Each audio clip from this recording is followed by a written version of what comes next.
వివేక హత్య కేసు దర్యాప్తును పునఃప్రారంభించాలని ఆయన కుమార్తె సునీత కోరారు. ఈ మేరకు చట్టసభల ప్రతినిధులకు ఆమె లేఖ రాశారు. తన తండ్రి మృతి సమాచారం బయట ప్రపంచానికి తెలియక ముందే జగన్ కు తెలుసన్న సునీత తెలంగాణ హైకోర్టుకు ఈ విషయాన్ని సీబీఐ చెప్పిందని లేఖలో గుర్తు చేశారు.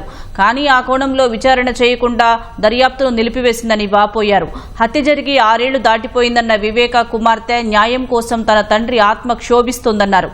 అందుకే న్యాయం కోసం అభ్యర్థిస్తున్నట్లు లేఖలో స్పష్టం చేశారు.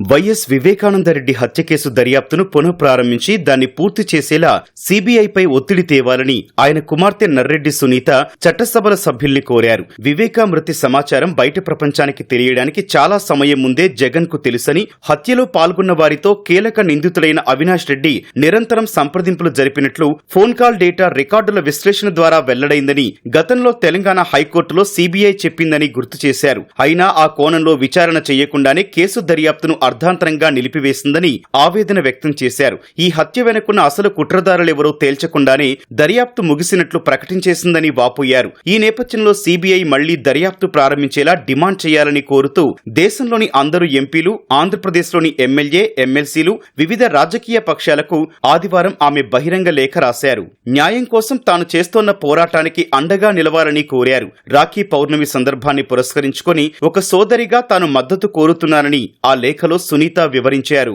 తన తండ్రి హత్య కేసులో కుట్రదారులకు శిక్ష పడాలని 6 ఏళ్లుగా పోరాడుతున్నానని లేఖలో తెలిపిన సునీత ఈ క్రమంలో ప్రతి తలుపు తట్టానని పేర్కొన్నారు. అనేక రకాల వేధింపులకు గురయ్యానని, తనపై తప్పుడు కేసులు పెట్టారని ఆవేదన వ్యక్తం చేశారు. తన తండ్రి మద్దతు, సాయంతో ఏర్పడ్డ వైసీపీ ప్రభుత్వమే తనను తీవ్రంగా వేధించిందని, అయినా ఇప్పటికీ మాకు న్యాయం దక్కలేదని లేఖలో పేర్కొన్నారు. నేరగాళ్లు ప్రజాస్వామ్యాన్ని హైజాక్ చేసే పరిస్థితి వచ్చిందన్న ఆమె వివేక హత్యలో పాల్గొన్న వారిని పట్టుకున్నారని, కుట్రదారుల జోలికి మాత్రం వెళ్లలేదని స్పష్టం చేశారు. అందుకే ఈ పోరాటంలో మీ మద్దతు కావాలని లేఖలో కోరారు. తన తండ్రి హత్యను ఎన్నికల ప్రచార ఆయుధంగా మలుచుకుని 2019 సార్వత్రిక ఎన్నికల్లో నాటి అధికార పక్షమైన టీడీపీపై వైసీపీ బురద చల్లిందన్న సునీత ఆ తర్వాత పరిణామాల్లో తన సోదరుడు జగన్ ముఖ్యమంత్రి అయ్యారని తెలిపారు. హంతకులను పట్టుకుంటారని, అలా చేయకపోతే అది తనకు తీవ్ర అవమానమని జగన్ తనకు హామీ ఇచ్చారని లేఖలో స్పష్టం చేశారు. అప్పట్లో ఈ కేసు బాధ్యతలు చూసిన సిట్ దర్యాప్తును కీలక దశకు తీసుకొచ్చిన సమయంలో